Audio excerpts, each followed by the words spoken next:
Hello and welcome to the Rajat JT show. एक नए दिन की शुरुआत हो चुकी है और इस नए दिन में निकले हैं बाहर कुछ ज़रूरी काम निपटाने के लिए, क्योंकि वीकेंड था और वीकेंड पे हम बोर भी हो रहे थे। जब बाहर चलते हैं और साथ में कोई एक ऐसी इन्फॉर्मेशनल वीडियो बनाते हैं जो आपके बहुत काम आएगी।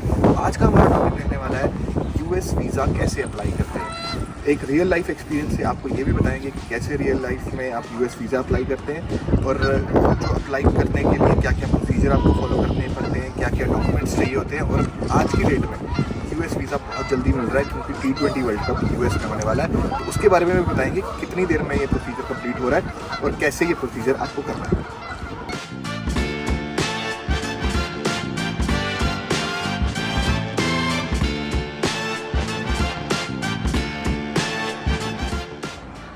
तो गाइस स्प्रिंग आ चुकी है, समर्स आने वाले हैं और लोग आपको दिख सकते हैं यहाँ पे एंजॉय कर रहे हैं। ये न्यूरॉन बाइक्स जो सर्दियों में बंद हो जाती हैं, ये दोबारा आ चुकी हैं।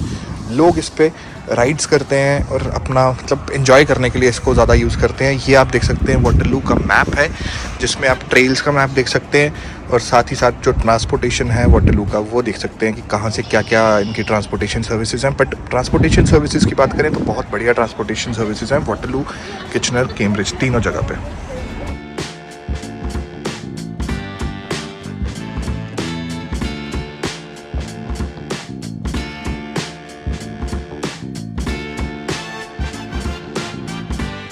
गाइस सबसे पहले अगर बात करें यूएस वीज़ा के बेनिफिट्स की, तो काफ़ी सारे बेनिफिट्स हैं जो आपको यूएस वीज़ा मिलने के बाद मिलते हैं। जैसे कि अगर हम बात करें, अगर आपके पास यूएस वीज़ा है और आप इंडिया की फ़्लाइट करना चाहते हैं, यहाँ से कनाडा से इंडिया जाना चाहते हैं या इंडिया से कनाडा आना चाहते हैं, तो आप वाया यूएस आ सकते हैं, जो कि बहुत सस्ती फ़्लाइट्स रहती हैं।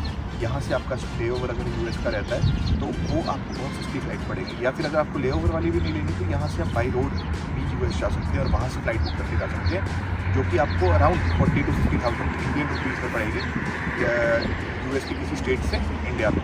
जबकि आप कनाडा से अगर करेंगे तो वही आपको 90,000 के बीच में मिलेंगे। सेकंड बेनिफिट की अगर हम बात करें, सेकंड बेनिफिट यूएस वीज़ा में ये है, काफ़ी सारी जो कंट्रीज़ हैं यूएस वीज़ा के बेसिस पे आपको वीज़ा फ्री देती हैं।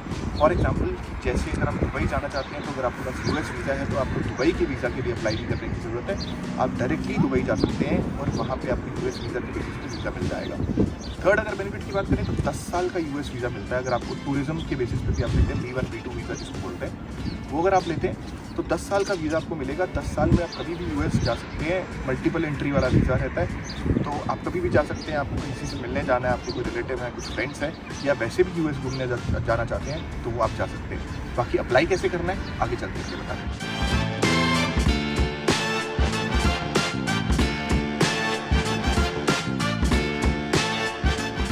यूएस वीज़ा की अगर हम बात करें तो सबसे पहले आपको TS-160 फॉर्म भरना पड़ता है, और वो फॉर्म कैसे भरते हैं उसके लिए हज़ारों वीडियोस यूट्यूब पे पड़ी हैं, जिसको देख करके आप वो फॉर्म फिल कर सकते हैं। आप किसी एजेंट को भी बुक कर सकते हैं फॉर्म भरने के लिए और डेट्स लेने के लिए, बट वो एक प्रोसीजर मैं नहीं बोलूँगा कि आपको करना चाहिए क्योंकि उसमें आपका पैसा वेस्ट होगा। आप खुद भी अप्लाई कर सकते हैं और बहुत ही सिंपल सी डॉक्यूमेंटेशन है, कोई ज़्यादा आपको डॉक्यूमेंटेशन की नीड नहीं है। अगर आप कनाडा से अप्लाई कर रहे हैं तो जो डॉक्यूमेंट्स आपने कनाडा के लिए यूज़ किए थे, जो आपके वर्क एक्सपीरियंसेस इंडिया में थे, या जो आपका स्टडी परमिट यहाँ पे होगा, या फिर जो भी आप परमिट पे यहाँ पे है, वही चीज़ें आपने यूएस के लिए अप्लाई करनी है।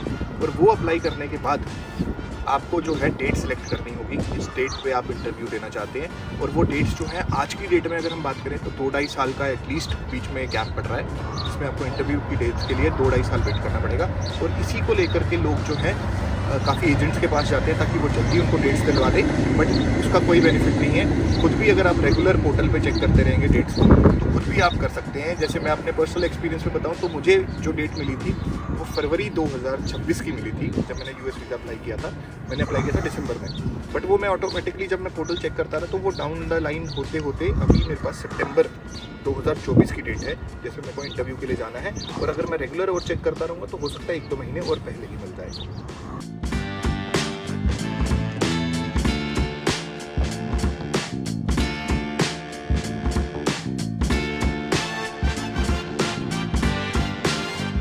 दोस्तों, जैसा मैंने आपको बताया था कि इस वक्त T20 और फीफा वर्ल्ड कप को लेकर के यूएस वीज़ाज़ बहुत जल्दी मिल रहे हैं लोगों को। और इसी को लेकर के अगर मैं आपको बताऊं तो मेरे एक फ्रेंड के साथ ये एक्सपीरियंस हुआ था। उसने वीज़ा अप्लाई किया था और उसको 2026 की डेट मिली यूएस वीज़ा के लिए, बट उसको एक मेल आई यूएस की एम्बेसी के थ्रू और उन्होंने बोला कि आप एक डेट सेलेक्ट कर सकते हैं नेक्स्ट 2-3 महीने के अंदर अंदर की, और वो एक ही बार सेलेक्ट कर सकते हैं, उसके बाद आप रीस्केड्यूल नहीं कर सकते डेट। तो उसने वही डेट सेलेक्ट की। अब उसका नेक्स्ट मंथ जो है यूएस वीज़ा की इंटरव्यू है, जिसकी बेसिस पे वो अब इंटरव्यू दे करके उसको इजीली यूएस वीज़ा मिल जाएगा।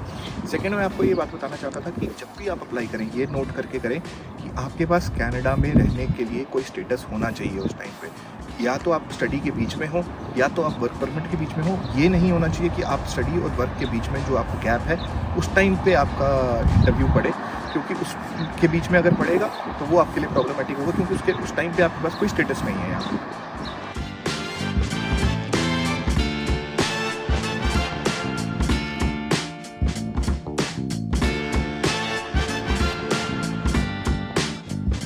दोस्तों, एक और इम्पॉर्टेंट बात जो मैं आपको बताना चाहता था वो ये है कि अगर आपको यूएस वीज़ा की डेट्स लेनी है तो डेट्स के लिए आपको पोर्टल पे जा करके डेट्स बुक करनी पड़ती है। रीस्केड्यूल आप कर सकते हैं जितनी मर्जी बार, अगर आपको मेल नहीं आई है तो उसके बिना भी आप रीस्केड्यूल कर सकते हैं। बट टाइमिंग जिस टाइम पे आप रीस्केड्यूल कर सकते हैं और करनी चाहिए वो है रात में 2 से 4 बजे के बीच में। उस टाइम पे अगर आप रीस्केड्यूल करते हैं तो बहुत ज़्यादा चांसेस हैं कि आपको बहुत जल्दी की डेट मिल जाएगी। अब सेकंड, मैं आपको ये बताना चाहता था कि मेरे एक पर्सनल एक्सपीरियंस में ये हुआ, मेरे एक फ्रेंड के साथ ये चीज़ हुई है कि उसने यूएस वीज़ा के लिए एक एजेंट को पैसे दिए, $200-250 उस एजेंट ने लिए और उसको वीज़ा की डेट दिलवा दी जब उसने अप्लाई किया था, उसकी 1-2 महीने के अंदर भी, जबकि उस टाइम पे वेटिंग पीरियड था 2 साल का। तो जब वो इंटरव्यू के लिए गया, इंटरव्यू के टाइम पे उसको 1-1.5 घंटे के लिए बिठा करके रखा और पूछा गया कि कैसे आपको इतनी जल्दी डेट मिल गई। तो ये भी एक प्रॉब्लमेटिक सिचुएशन होती है। उसने उस चीज़ को हैंडल कर लिया कि मैंने यूट्यूब वीडियो देखी थी या जो सब उसने उस टाइम पे एक्सक्यूजेस बनाए। बट आपके लिए कहीं प्रॉब्लमेटिक ना हो जाए तो मैं ये बोलूँगा कि जब भी आप अप्लाई करो तो वेटिंग पीरियड देख लो, उसके बाद एटलीस्ट 6 महीने का गैप रखो, तब आप वीज़ा के इंटरव्यू के लिए जाओ। तो दोस्तों, आज की वीडियो में हमने आपको बताया कि कैसे यूएस वीज़ा अप्लाई कर सकते हैं और क्या क्या चीज़ें आपको माइंड में रखनी चाहिए अप्लाई करते वक्त। और बहुत सारी ऐसी चीज़ें कि आपको खुद अपनी स्मार्टनेस दिखानी पड़ेगी। जैसे वो आपको जब डॉक्यूमेंटेशंस के बारे में कुछ भी पूछें या फिर जब भी आप बेसिक अपनी डिटेल्स बता रहे हैं, कुछ भी उसमें झूठ मत बताओ। अपनी 5 साल की जो ट्रैवल हिस्ट्री वो पूछेंगे या जो भी आपसे डिटेल्स पूछेंगे, सब कुछ सच बताओ, क्योंकि अगर झूठ बताओगे तो वो आपके लिए बहुत प्रॉब्लमेटिक हो जाएगा।